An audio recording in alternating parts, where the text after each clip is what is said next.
Welcome to the Grazing Grass Podcast, episode 57. Start simple. Once you can do simple over and over, then expand from there. But as farmers and ranchers, largely, we want to do it all. We just do. And we can't do it all. And certainly, if we can do it all, we can do none of it very well. You're listening to the Grazing Grass Podcast, helping grass farmers learn from grass farmers. And every episode features a grass farmer and their operation. I'm your host, Cal Hardage. On today's show, we have Jennifer and Luis Hernandez. They are a fellow Oklahoman, and they produce grass-fed beef and visit a couple of farmers markets. And then they also have some Airbnb or farm stays at their farm. We talk about all that. We talk about grass-fed. We talk about how they get potential customers to their booths at the farmers market. Great info. However, before we talk to them, 10 seconds about my farm. Things are going well here. A month ago, I was worried about grass. It was not growing as fast as I wanted, and I was concerned. I sold a few heifers I was planning on keeping due to my grass inventory. I just did not think I was going to have enough. And if the dry weather continued, I was going to have problems. Since then, we have gotten some rain. It's been rainy for the last few days. We've not gotten as much rain as I would have liked to have gotten. So we are still behind for the year. And through the drought monitor, we are abnormally dry. But grass is growing, and we are in much better shape. I move cattle. I've got grass out there, which is very exciting. However, the cerisa, or ceresia, depending on how you say it, is already getting ahead of the cows, and they do not like it when it gets too mature. Now, I've read about training cows to graze something they are not familiar with. Seems like a lot of work. But if you have done something like that, hop over to the community at grazinggrass.com and let us know. Enough about me. Let's talk to Jennifer and Luis. Luis and Jennifer, we want to welcome you to the Grazing Grass Podcast. Hello. Thanks for having us, Cal. Can you tell us a little bit about you and your operation? So my parents bought the farm in 1977, which happened to be the year I was born. My name's Jennifer. I have a late brother, Jesse, and a little sister, Jillian. So that naturally became 3 Jenny farms. So that's kind of how that started there. And my dad was an entrepreneur, farmer, and rancher. So he tried lots of different things, stocker cows, cow-calf, and then crops, farming like that, soil farming, that sort of thing. And then decided that milking cows would be the way of their farming future. And so they had 3 little kids, built a new dairy facility, and were shortly milking dairy cows, about 200 of them. As you can imagine, it was a lot of financial stress, a lot of stress on my parents' marriage, just in general. And so ultimately, they ended up divorcing. That was in the late 80s. And so then my mom actually retained the farm and continued milking cows. That's what her parents had done as a child. And so she was most comfortable with that. That's what she knew. And so she continued on and kept the farm. Then I was a big help during that time. And then when we started leaving home and getting jobs off of the farm and actually found people to pay us to work, we were gone too. And so, when I got wheels under me and found someone to pay me to be there, I was certainly out of the dairy business. And so ultimately my mom decided time to sell. Sold the dairy cows. And as one can imagine, it was a really sad day. There goes your livelihood, loading up on trailers and driving away. What do I do next? And my mom at that time was certainly not scared of work and was most familiar with cattle. So she naturally went and started a cow calf operation in the beef world. And so went along like that. She could handle that pretty well on her own. And she always wanted to do what she called cell grazing. And so back then, and this would have been in the 90s, there's people doing it, but it wasn't well talked about, known about, or any of that. And the equipment wasn't as easy and user friendly and such as it is today. You know, there wasn't poly rope and step in posts like we know them and things like that then.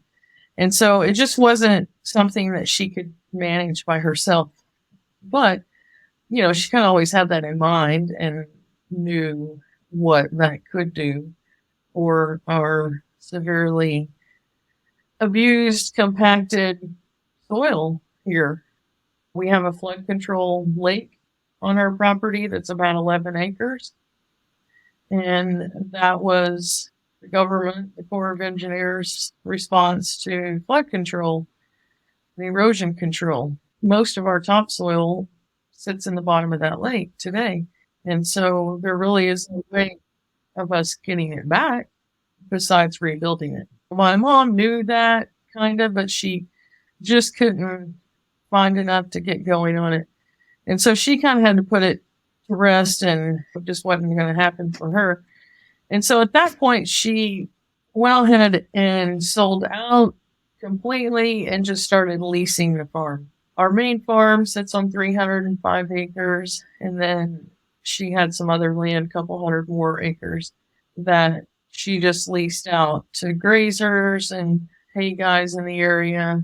Most of our ground is Bermuda sprigged from one of the government's other responses to erosion control and such. We've kind of run the gamut with some of that. And so, you know, that's largely what our farm is today. It's improved or introduced Bermuda grass. We've doing some things there, but ultimately our topsoil is in the bottom of that flood control lake. When did you get involved in it, and when did you immediately start doing cell grazing when you decided to come back to the farm? So a couple of things happened. Told you that my mom had leased it out, and that's what she was doing. Life goes on. We were doing our own little lives. Everyone had their own little family doing their own little thing. And then my brother got killed in a single car accident. And as we all know, death changes us. We do things different. And so it kind of rattled us all pretty good. And it just made us reconsider about how we were going to move forward with the farm. My brother and I we had kind of put together a utopian farm that would be self-sustaining and generate enough income to pay taxes and that sort of thing. Similar to what we do today. It's had some changes and things to it, but we envisioned some of what we do today. And so when Jesse was killed, it took a while to even gather your thoughts. You go through your grief journey and you can't think for a minute. And so once we kind of got thinking again, when we lost my brother, we gained a couple other people. And, you know, we just started thinking about how we were going to bring the farm back in a different way. I like to utilize what resources I have most of. And on our farm, we have mostly grass. My brother was the mechanic, the fabricator, the engineer, that sort of skill set. And that's an important skill set if you're doing a lot of equipment farming. And we didn't have that skill set. So we need not bring on a lot of equipment. We also knew from the dairy business that when you have grain in your operation, there's a lot of equipment that goes with that. But that's what I knew. That's what I was most familiar with because that's what we did in the dairy days. It just comes with its own set of challenges. And You got to buy the grain, you got to store the grain, you got to feed the grain, you got to have something to feed the grain in. There's just a lot of inputs there, a lot of pieces, moving parts. And I'm a believer, the more moving parts, the more places for breakdown. That kind of leads you to grass and grass fed. Originally, it wasn't the nutritional, it wasn't really it wasn't taste, it was really resources available. What do we have? And that's kind of how we determined that that's the direction we needed to go. And about what time period are you thinking this? So my brother died in 2016. It took a year for my head to stop spinning from my grief. And then 2017 is when we actually started our business, 3J Farms. Up until that point, it was just kind of all utopian and in our head. And of course, we had a pretty good business plan. I am educated in business administration, and I have some business structure that I like. And so businesses don't plan to fail, they fail to plan. And so we wanted to be sure to hit some of those points before we started. So you worked on it and you had a business plan in place. Your goal when you got started in that 2017 was utilize that grass and go ahead and produce beef for direct to consumer? Yeah, I mean, that was the thought process, that we would utilize the rotational grazing. Luis had discovered that just through poking around, researching here and there, and stumbled on Joel Salatin and Polyface and Greg Judy and Alan Nation, Alan Savory, and just all these different guys. They kind of all weave together, and common denominator is let's grow grass and harvest sunshine. Now, did Luis have a background in this before discovering that? No and yes. I grew up in the panhandle of Texas. Oh, okay. I was born and raised in Hereford. T-post and barbed wire is the only thing that keeps the wind from knocking you over. Yeah, I went K through 12. I graduated from Hereford. And if you didn't go to college, you had two choices. Go work at a feed yard or go work at the processing plants. I ended up at a processing plant for a little bit. Didn't want to do the feed yards. And then we met, got married. We moved back to Oklahoma, or she moved back to Oklahoma and brought me with her. And we bought a little 10-acre place. And that's where the love of animals started showing up in me. I didn't know I had it until we got our own place. And then we started with chicken, goats, bottle babies. We've got kids at this time, young kids. So we're bottle feeding babies and just doing all kinds of stuff. And we just, as that skill set grew and the love of animals and just watching them grow and manifesting a lot of stuff that we were trying to do and planning for our future too. Cause that's what we wanted to do. We're supposed to do this at 50. We're mid 40s and we started early. So, I worked at a dairy, a well-known dairy here in Oklahoma. I worked there for a year or two and really loved it. And then we just kind of projects, just trying different stuff, trying new stuff. And that's where it came from. That's how I got in. So you'll have this plan. You start running on these ideas, these influential people we've heard so much about. How did y'all get started then?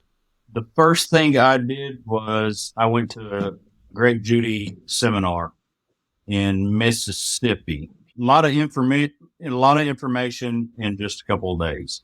And he kept on talking about these little red cows that I use, these little red cows. And I'm like, what little red cows are you talking about? And then he finally said it, caught my attention. I was like, so I get done with that, come home, tell Jennifer all about the class, show her all my notes and everything we talked about and learned. And I was like, he kept on talking about these little red cows. So we find some. Should have done a little bit better research on it. I should have listened to the little red cow that kept on popping out. We started out with 25 pairs. Mix match. They're just mongrels, as Gabe Brown calls them. And we have them for a couple of years. And then these little red cows start popping up everywhere, internet. And then I start really digging down into that. And I'm like, man, these cows are doing something, and they're doing something on grass only. These cows that we got, some of them are able to keep up with what we're trying to do, and the other ones are kind of falling back a little bit. So we're just kind of moving around, moving them in and out, trying to find ones that will work. And finally bought our first South Pole bull. And that pretty much started, it was a new beginning. This year was our first year with all South Pole bulls, 50% South Pole calves. So before we bought the South Pole bull, we had a Pharaoh bull. We had bought one. And he was a great bull. Pharaoh does a great job on what they raise, and I had no issues with that bull, but I just wanted some of those little red cows. Oh, yes. Yeah, you had it in your mind to get some of those little red cows. Pharaoh bulls are interesting to me. I get their catalog. I look through it. I don't see a lot around here, sometimes on Craigslist. And actually, as I say that, I don't know that we talk too much about where you're located in Oklahoma. So before let's jump back for just a second and talk about where you're located. So we are in Blanchard, Oklahoma, which is about 45 miles south of Oklahoma City. I'm trying to pull it up quickly on a map because I'm not exactly sure in Oklahoma where you are, even though I've heard of it. But you're south. I'm up in the northeast corner. You're more in the southern area, southern central. Yes. Yeah. And have you all been very dry, or has it been fairly good over the last few years? I know when you go out to the southwest in the Lawton area, it's been really dry. We're kind of on the line, really dry last year. Last year taught us new things. You know, the drought will learn you. Oh, it will. It exposed some things and showed us some things that we needed to do to prepare for the next one. But yeah, last year got really bad, just real bad. And the hay scarcity and prices and quality.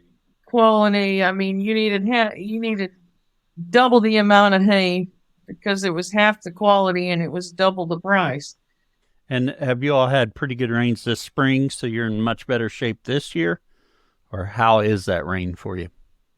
We have been super blessed. We're growing grass. It's really hard to get on the lawnmower and mow anything when you think back of what last year was. I mean, yeah, you just don't want to knock anything down because it was so sad last year. Right. Luckily for me, I live far enough out in the country that I can put a little net across my driveway and graze my sheep on my yard. And my wife doesn't yell at me too much about it. Yeah, no, I've been doing the same thing. We got a fenced-in yard, so I've got some heifers that I'm keeping at the house.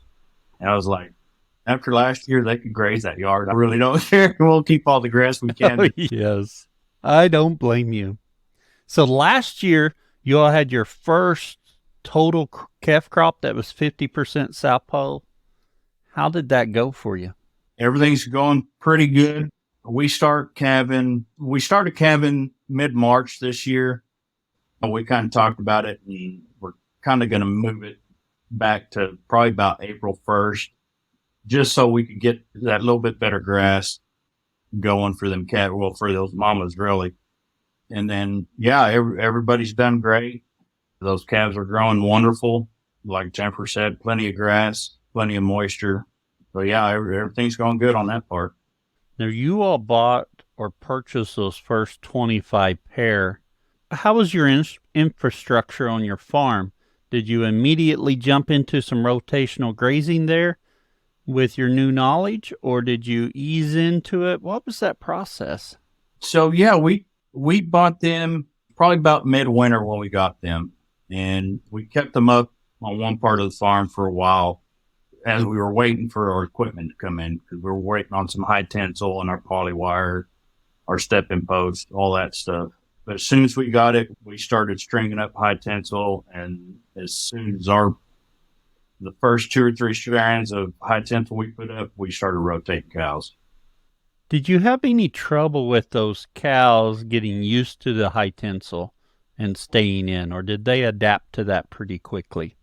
They adapted pretty quick. After the first 2 or 3 times of getting shocked, they didn't want any more of it.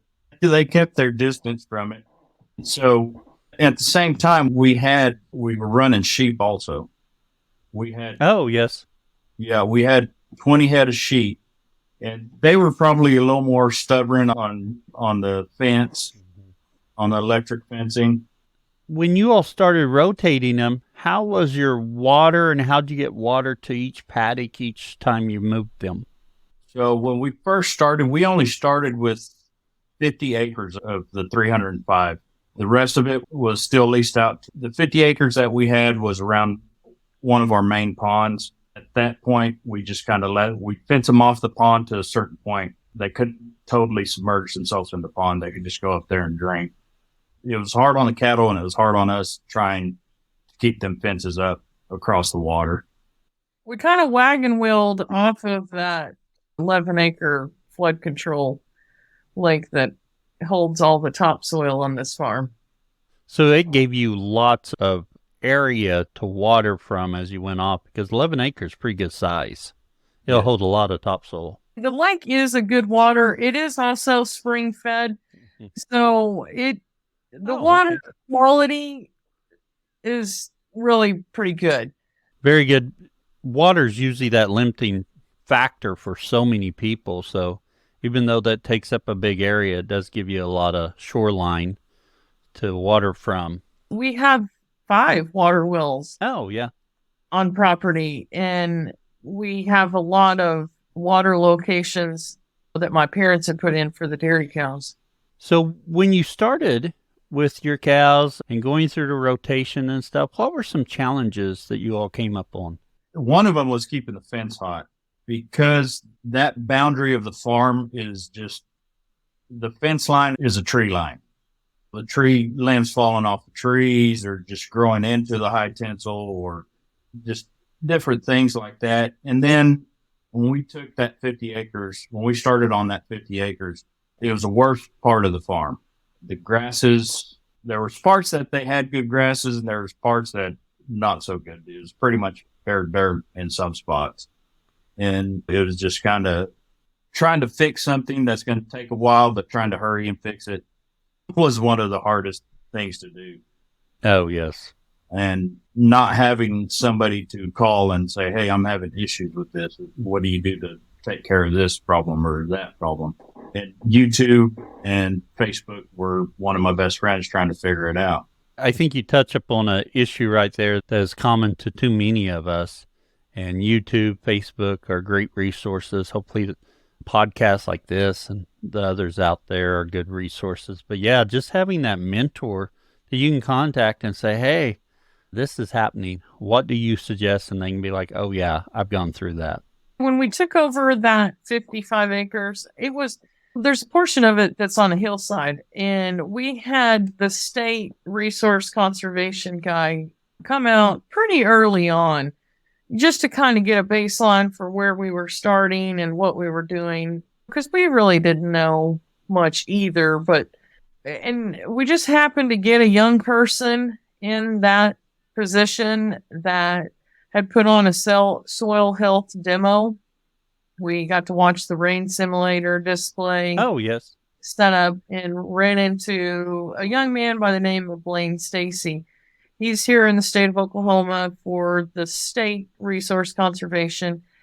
And lo and behold, you can call him and have him come out to your farm and help you gather soil samples and look at plant species. And I mean, that's what he's there for, to do that. And of course, he loves getting to go out in the field. And so just happened to be that he didn't live too far from here either. So we were a great Friday afternoon visit for him. We would have him come out and we'll take soil samples every year. Try to do it about the same time every year, January-ish, and see where we're at. The first couple of years, we struggled to even get the probe in the ground to get a sample. It was that hard. It was Oh, yes. very similar to concrete. We just kept hammering at it, putting seeds down, rotating it, trying to grow anything that would grow there, really. Put hay down there a lot. But yeah, and so having Blaine come in every year about the same time to kind of see where we were year over year has been really helpful. That sounds like that would be really helpful. You mentioned a couple of things there. One, putting hay down, and then seeds. So on the hay, how are you all feeding hay and getting hay out there? And are you putting some hay down besides feeding hay? I got lucky 2 years ago. I got lucky enough to purchase a bell unroller, the famous Greg Judy bell unrollers. That thing has been a godsend since I got it, because before that I was taking hay out with the tractor and pushing hay bales by hand to get them rolled out. So that we unroll all of our hay. Those bales that don't look so good, we'll set them out. We'll just let the cows kind of mess them up and spread the hay out a little bit if we can't unroll them. And then we'll do our seasonal cover crops. Winter, we'll do a cover crop. We'll plant about September. We'll start putting our cover crops in for the winter. And then we broadcast. As a matter of fact, that's what I was doing first thing this morning before the rain, was broadcasting some warm season grasses. Do you just broadcast those with a broadcaster on a tractor or on a four-wheeler? My warm seasons, I'll broadcast with broadcaster on a tractor. And then my winter cover crop, I'll put in a grain drill. We like to use the four-wheeler over the tractor. We had a broadcast spreader that would go on the four-wheeler. And of course, when you're using it is when it breaks. So we'll be looking for another four-wheeler spreader. On that, do you have a particular model that you like that worked really well for you, or you're just looking at what's out there? Just looking at what's out there. The one that we had was just a John Deere pull behind, and it worked until it didn't work. We don't do a lot of overseeding, just hitting the spots that don't have very much grass. We'll run some seed over the top of it, try to at least get some growth in there and have them cows trample it down and do their thing. And what are you using for like your warm season mix? This year we did a little bit of millet, some buckwheat, crabgrass, and Sudan, some sorghum.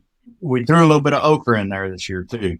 Okay, that's a new one for me. Okra in it? Yeah, we'd gone to a field day a couple years ago, and these guys they had okra, some millet, Sudan, sunflower, and they'd run it as a cover crop. They're row croppers, and they'd run it for cover crop. But they'd get their cows, and they'd run their cows through there, and they'd graze all the cover crop before they went out and started row cropping. Oh, yes. So we figured, why not? We'll try it. We had a bunch of okra left over from a couple summers ago, and we were like, we'll try it, see how it goes. And the okra handles the heat. And what do you all use for your cool season?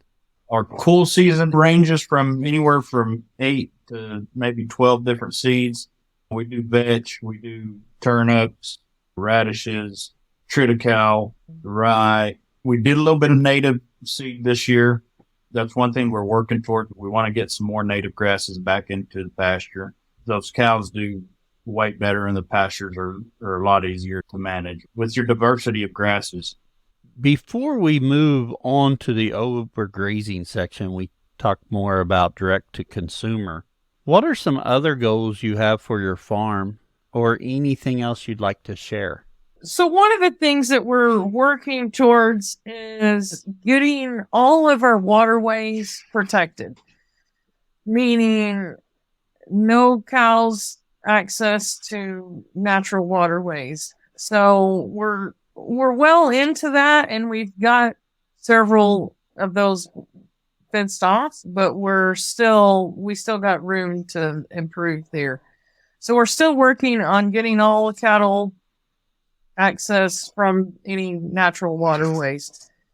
Last year, I said during the drought, some of our ponds they didn't dry up, but they certainly didn't look like anything I wanted my cows drinking. And so at that point, our county was issued some extra drought emergency equip money. And I stay in contact with those folks over at the NRCS office pretty regular. And so we had put in an equip application for some water, a water well on one side of the farm that we didn't have fresh water and water from a well as a solar pump, because we don't have power on that side of the farm and we don't want to run power on that side of the farm. And so we had some wells that they're there, but there wasn't a pump in them.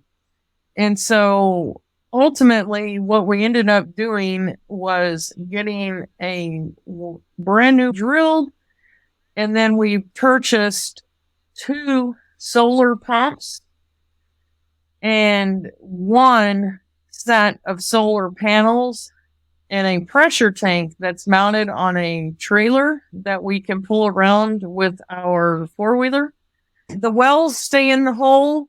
We just unhook the power and can move the power with our 4-wheeler to the other locations. So ultimately, yes, we will end up adding some piping to be able to take that water further. But right now we have at least are able to get it out of the ground and water cows right there at the well. Goal is to get that water further down in some areas to give us just a little more flexibility and, again, more fresh water in more locations. The other thing that is a major, or that is on our next 5-year plan, is bringing the sheep back. We'd like to bring those back in 2025. Why did you sell the sheep? When we started, I was still working full time as we were going, trying to handle them too, working a full-time job. And then the farm was also growing. We were starting to take little pieces of the farm bit by bit. It got a little too much there for a little bit. And me and Jennifer talked about it. And we need to simplify some stuff. We do farmers markets every Saturday. She goes to one in Edmond and I go to one in Norman. March of 22, I was able to leave my job and be on the farm full time. So it's back to those sheep did a lot for us when we did have them. And we miss them just seeing some of the stuff that we know they can take care of, like the ragweed that we got coming up. Them sheep will take care of the ragweed. For some reason, they love that ragweed.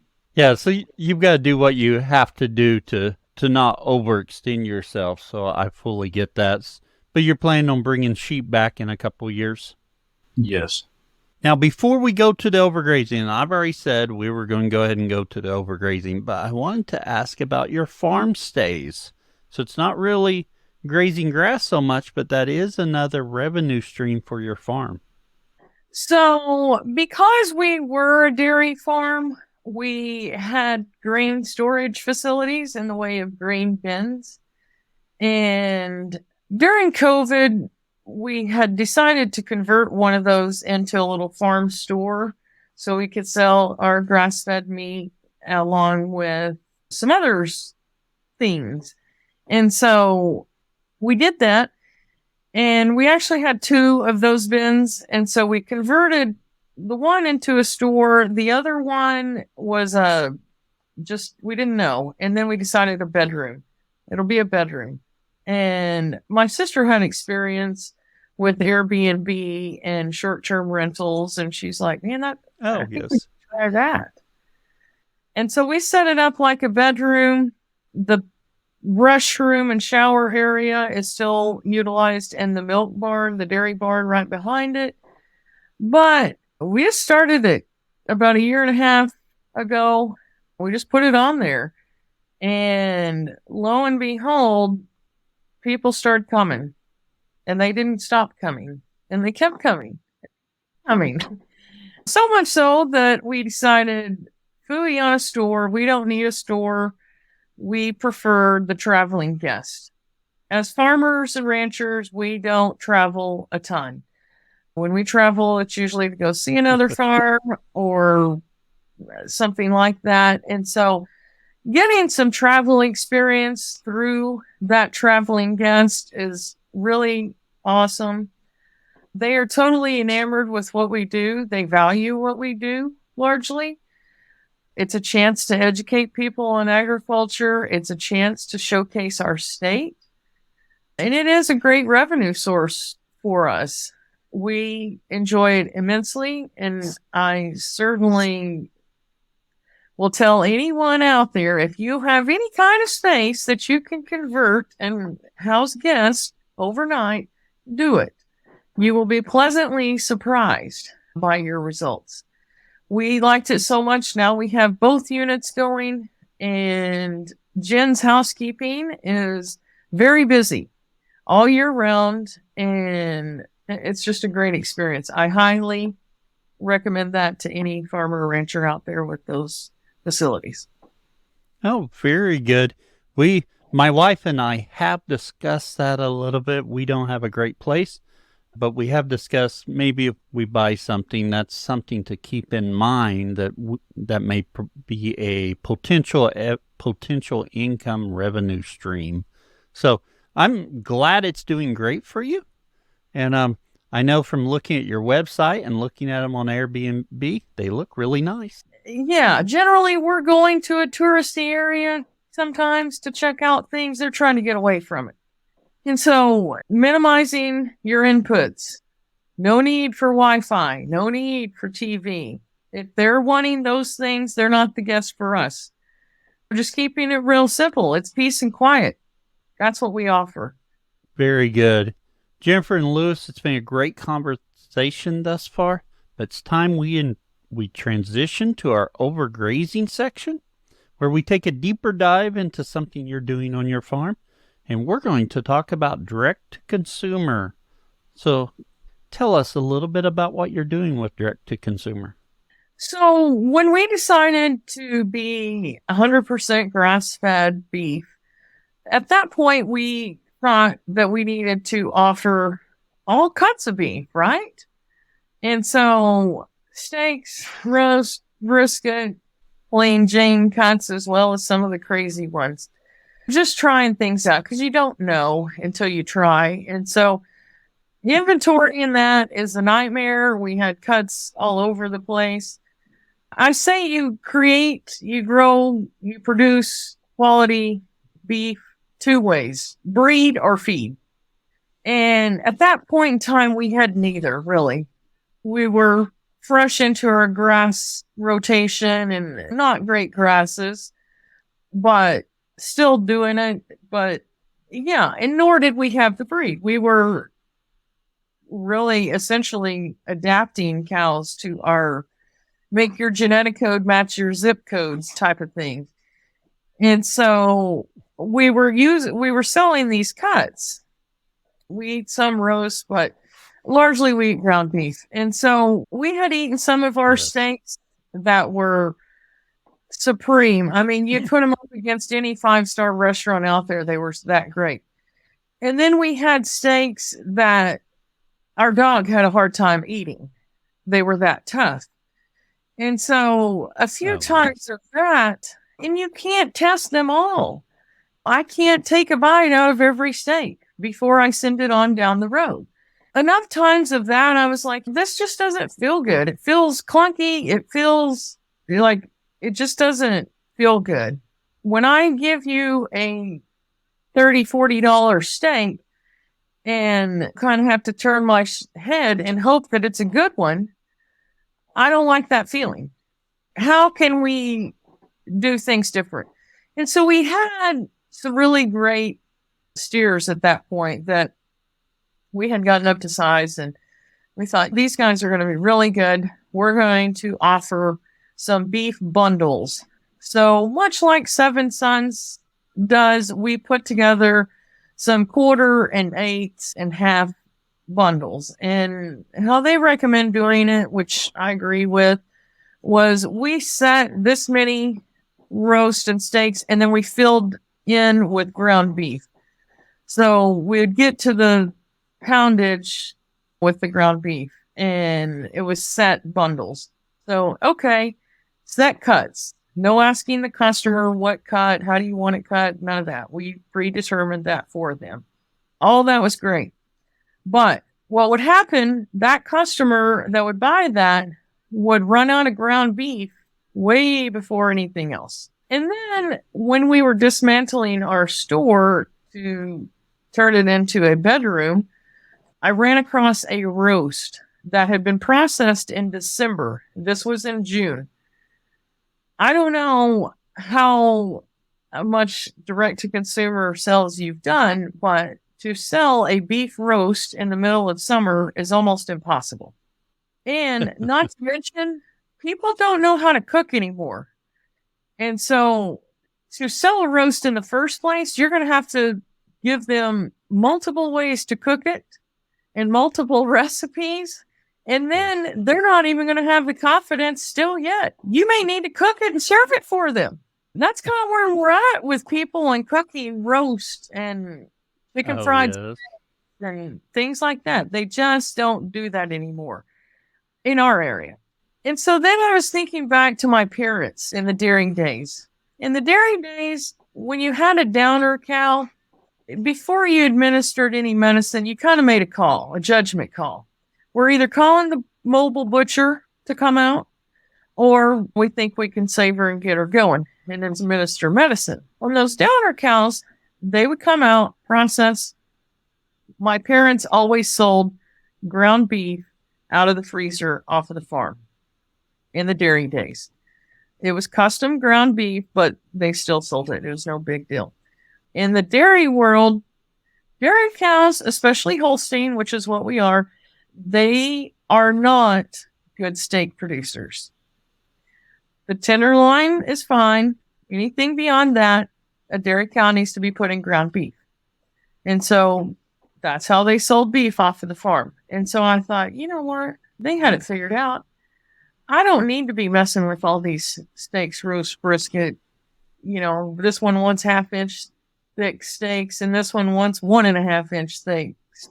I don't need to mess with any of that. And I certainly won't be trying to sell a roast in the middle of July if I just put all that into ground beef. And you know what? I don't have to have those prime steers anymore. My cows that won't breed back or that I'm trying to turn so I can get more of those little red cows, they grind up just fine. Really nice ground beef.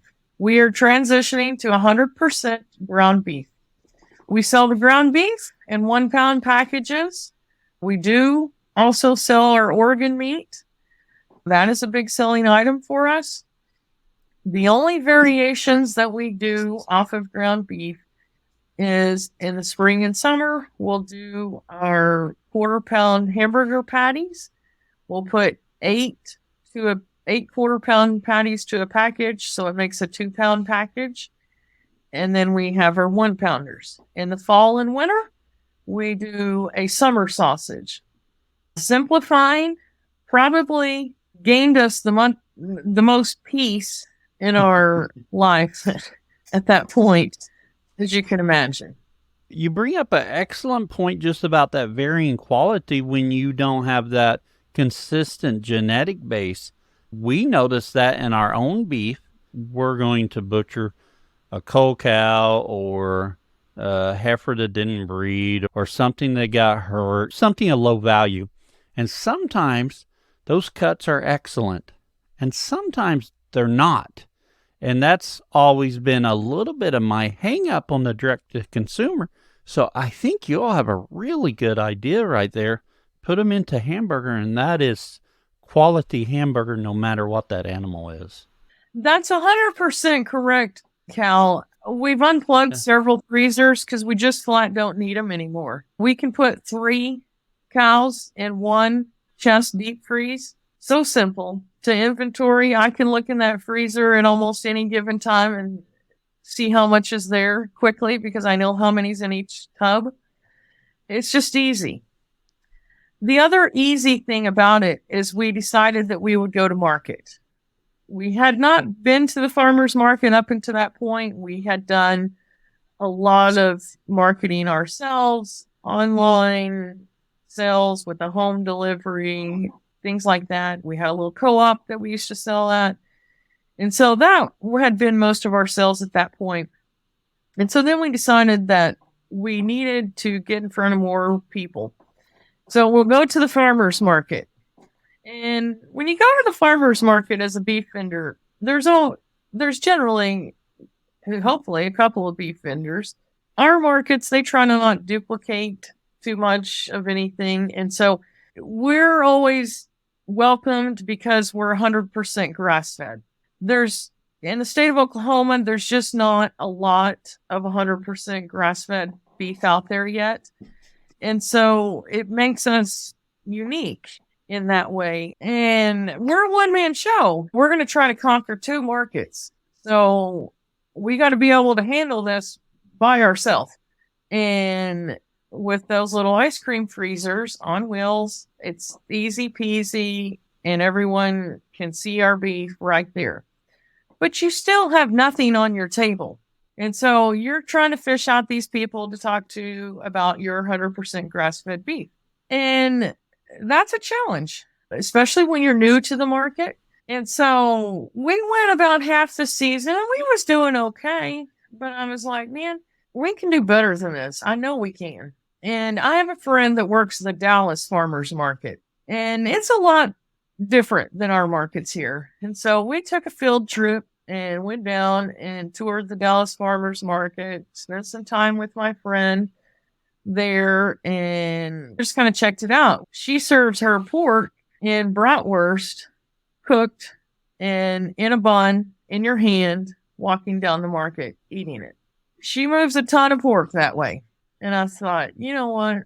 We could move a ton of beef if we was putting it in their mouth. If we put the beef in your mouth, you will want to buy the beef. We can take our little hamburger patties straight from the freezer to that little griddle. And Oklahoma is famous for fried onion burgers. And guess what's usually at the farmer's market? Onions. And guess what brings people from miles away? The smell of fried onions. And so there it was. That's what we need to be doing. We're not a commercial kitchen. We don't have a food truck. We're not licensed for any of those things because we're not any of those things. We're farmers trying to move our beef. We don't sell hamburgers. We do burgers for tips and donations. So because we're farmers, we want to feed you. Oh, okay. You do whatever you feel comfortable with. We still want to feed you. And so we will use onions, cheese or no cheese, which is from the market. We also put honey on our little onion burgers, which is a game changer. Oh, yes. If you sell direct to consumer, you need to discover honey on your beef. It'll change your life. Raw honey, especially. And so there's always raw honey at the market. So we add that to our burger, but no condiments, and that's it. There you go. I was wondering how not having a commercial grade kitchen, etc., was going to affect that, but that's a great solution that works in our state. In the state of Texas, they have a whole different set of rules. They're allowed, my friend down there, she's allowed to charge people. We can't do that here. I'm constantly reminding people that I'm not a commercial kitchen. I'm not a food truck. I'm not a restaurant. I'm not any of those things. We are farmers just trying to move our beef. I tell you, the crowd goes wild over it. I will tell you that. It's changed our market, really. It's made our market better. Both of them, I would say. Other vendors have started sampling more products, bringing more things for people to try, working together to showcase a few people's products. And instead of some of the bickering weirdness that you sometimes get in some of your markets, people are actually working together and trying to make the market a better place for everyone, specifically our guests. It's a game changer for the market. And it's been a game changer for the amount of beef that we move. We'll serve on an average 50 to 60 burgers Saturday morning from 8 to 1. Then people are coming to you. You're not trying to drag them out of the crowd against their will. Everybody loves the smell of fresh fried onion. Oh, yeah. Yeah, that is a great technique right there. Jennifer and Luis, it's time for us to transition to our famous 4 questions. Same 4 questions we ask of all of our guests. Our first question is, what is your favorite grazing grass related book or resource? Your podcast, for one. Thank you. Podcasts in general, I've listened to quite a few of them. I've read a lot of, I'll say a lot. I've read many of Joel Salatin's books at different times. Probably podcast that helps me more than anything. I would have to say it's Charlotte Smith with 3 Cow Marketing and Profitable Mindset podcast. I have done her private coaching, mindset coaching. It's worth every penny of it. Her podcast is one that I used to listen to more often. I actually changed podcast apps on my phone. And some of those I used to listen to, I haven't got onto the new app. So I'm going to have to make sure I've got her podcast back on there because she does have a good podcast. Especially if you're doing any kind of direct to consumer that you need marketing kind of tips and tricks and things. She's a good one for that. But more importantly, she's good for your own mindset.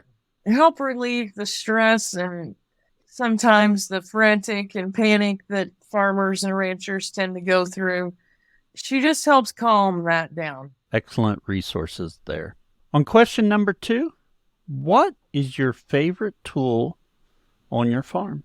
Mine is my Leatherman and my 4-wheeler. I couldn't do what I do without either one of them. Yes. I may say my computer and my phone.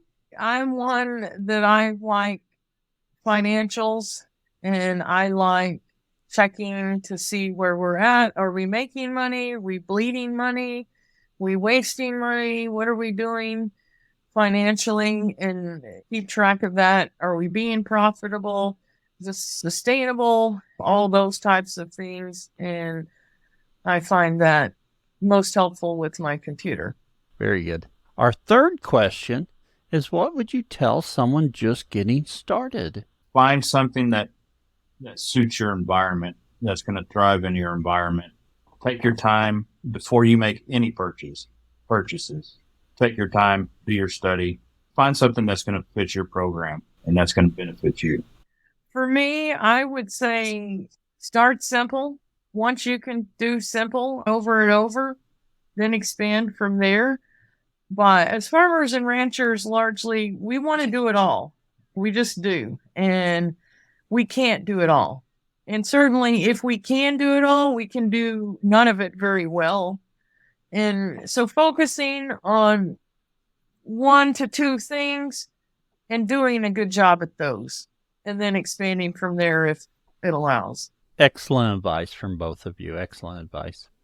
And lastly, where can others find out more about you? Our website, 3jfarmsok.com, is accurate with up-to-date current information. My little sister Jillian takes care of that for us, keeps track of it, keeps it up to date. Our social media, Facebook handle is just 3jfarmsok. We do a large amount of socializing there. We don't do a lot of advertising, marketing really there. Just kind of a funsy type of space for us. And so, yeah, either Facebook or website. We do have an Instagram as well. So Instagram, Facebook, website. Very good. Luis and Jennifer, thank you for coming on and sharing. I think we've had a wonderful conversation. Thanks for having us, Cal. We're excited to share what we've been through and learned over the years with others. One of my favorite mottos around the farm is, I like growing food, but I love growing people. You're listening to the Grazing Grass Podcast. helping grass farmers learn from grass farmers. And every episode features a grass farmer and their operation. If you've enjoyed today's episode and want to keep the conversation going, visit our community at community.grazinggrass.com. Don't forget to follow and subscribe to the Grazing Grass Podcast on Facebook, Twitter, Instagram, and YouTube for past and future episodes. We also welcome guests to share about their own grass farming journey. So if you're interested, fill out the form on grazinggrass.com under the Be Our Guest link. Until next time, keep on grazing grass.